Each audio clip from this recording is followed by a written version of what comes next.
સુરત શહેરના કાપોદ્રા વિસ્તારમાંથી ધમધમતા બનાવટી ડ્રાઇવિંગ અને લર્નિંગ લાયસન્સ બનાવવાના રેકેટનો પર્દાફાશ એસઓજી પોલીસે કર્યો।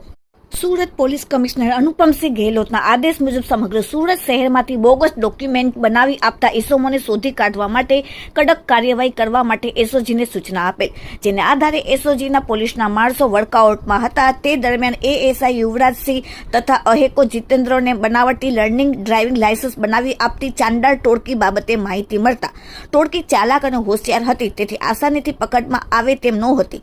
તેથી આ ટોળકી બાબતે એસઓજી દ્વારા તમામ પ્રકારની માહિતી એકઠી કરી વોચ રાખવામાં આવેલ।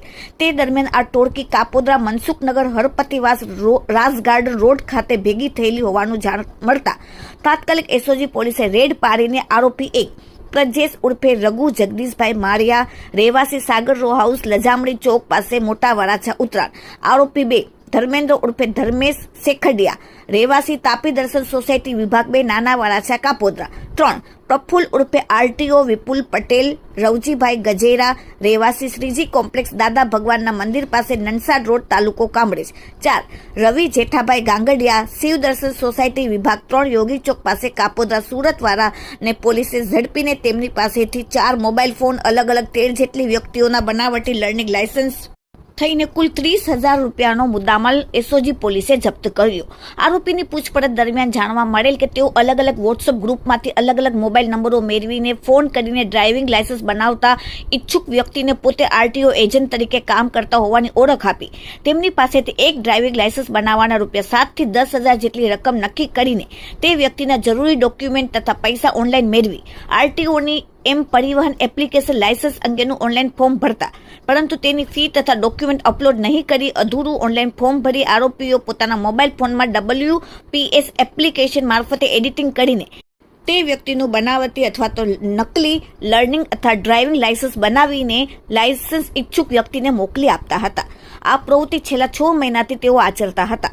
આજ દિવસ સુધી 30 જેટલા ડુપ્લિકેટ ડ્રાઇવિંગ લાયસન્સ બનાવેલ છે। 50 જેટલી વ્યક્તિઓ પાસેથી પૈસા લઈ તેઓને ડ્રાઇવિંગ લાયસન્સ બનાવી નહીં આપી છેતરપિંડી આચરેલ છે। આરોપીઓ વિરુદ્ધમાં કાપોદ્રા પોલીસ સ્ટેશનમાં ગુનો રજીસ્ટર કરવામાં આવેલ છે અને આ આરોપીઓ વિરુદ્ધ અગાઉ 2 જેટલા પ્રોહિબિશનના ગુના પણ નોંધાઈ ચૂક્યા છે। આ ગુનામાં આજીવન સજા પણ થઈ શકે તેમ છે। Bureau report, daily India TV, Surat. Kapodra એરિયામાં 4 જે મિત્રો છે એ લોકોએ બોગસ લર્નિંગ લાયસન્સ બનાવવાનું એક જે ષડયંત્ર છે આ લોકો કરતા હતા, તો એસઓજીના ધ્યાને આવતા આ લોકોને પકડી પાડવામાં આવ્યો છે। એમની પાસેથી 13 આવા લર્નિંગ જે બોગસ લાયસન્સ બનાવ્યા એ પણ જપ્ત કરે છે અને BNS 316(5) કે જેની સજા આજીવન કેદ સુધીની છે એના મુજબ ગુનો દાખલ કરવામાં આવ્યો છે। આ 4 વ્યક્તિઓમાં પ્રફુલ્લ પટેલ, રવિ ગાંગડિયા આ બંને આરટીઓ એજન્ટ છે એવી ઓળખ આપી વોટ્સએપથી લોકોના સંપર્કમાં આવતા હતા અને ત્યારબાદ લોકોને 7,000 થી 10,000 રૂપિયામાં લર્નિંગ લાયસન્સ અને લાયસન્સ બનાવી આપશે એવું કહી અને ધર્મેન્દ્ર શેખડિયા પરિવહનમાં આ લોકોની એપ્લિકેશન કરતો અને ત્યારબાદ ઓટીપી જનરેટ થતો અને ઓટીપી જે તે વ્યક્તિ પાસેથી માંગતા હતા, એટલે એ લોકોને એવું થાય કે ભાઈ આ સાચું લાયસન્સ આપે છે અને ત્યારબાદ જે પ્રજેશ માણિયા છે એ એડિટિંગ કરી અને લર્નિંગ લાયસન્સ બનાવી અને એ જે તે વ્યક્તિને આપી દેતો હતો। આ લર્નિંગ લાયસન્સની વેલિડિટી 6 મહિના હોય છે અને આ લોકો 6 મહિનાથી આ કામ કરતા હતા અને 6 મહિના બાદ અત્યારે આ પકડાઈ ગયા છે।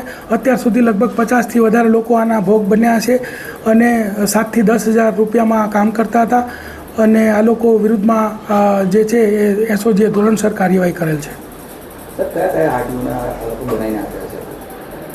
અત્યારે તો જે આપણને 13 લાયસન્સ મળે છે સુરત આરટીઓના જે છે એ બનાવતા હતા અને બાકીની જે બીજા કેટલા ભોગ બનનાર છે અને કયા કયા આરટીઓને બનાવે છે એ તપાસ ચાલુ છે। કેટલા રૂપિયા લેતા હતા એક લાયસન્સના એ લોકો નેગોશિએશન કરીને મિનિમમ 7,000 અને વધુમાં વધુ 10,000 રૂપિયા લેતા હતા। કેટલા ટાઈમથી આ 6 મહિનાથી આ લોકો આ કામ કરતા હતા અને 6 મહિના બાદ અત્યારે પકડાઈ ગયા છે। એમનું એજ્યુકેશન શું છે? સામાન્ય ભણેલા આ લોકો છે, પરંતુ આ લોકો ગેરમાર્ગે દોરવાય અને એમને એમ કે આવું ક્યારેય પકડાશું નહીં, તો આ લોકો આવું કરતા હતા। મોટાભાગના 12 પાસ ને એવા સમથિંગ છે અને એમાં પ્રજેશ છે એના વિરુદ્ધમાં પ્રોહિના પછી બીજા અલગ અલગ એમ કરીને 6 થી 7 ગુનાઓ દાખલ થયેલા છે અને બીજો જે આરોપી છે પ્રફુલ્લ એના વિરુદ્ધમાં પણ એક પ્રોહીનો ગુનો દાખલ થયેલ છે।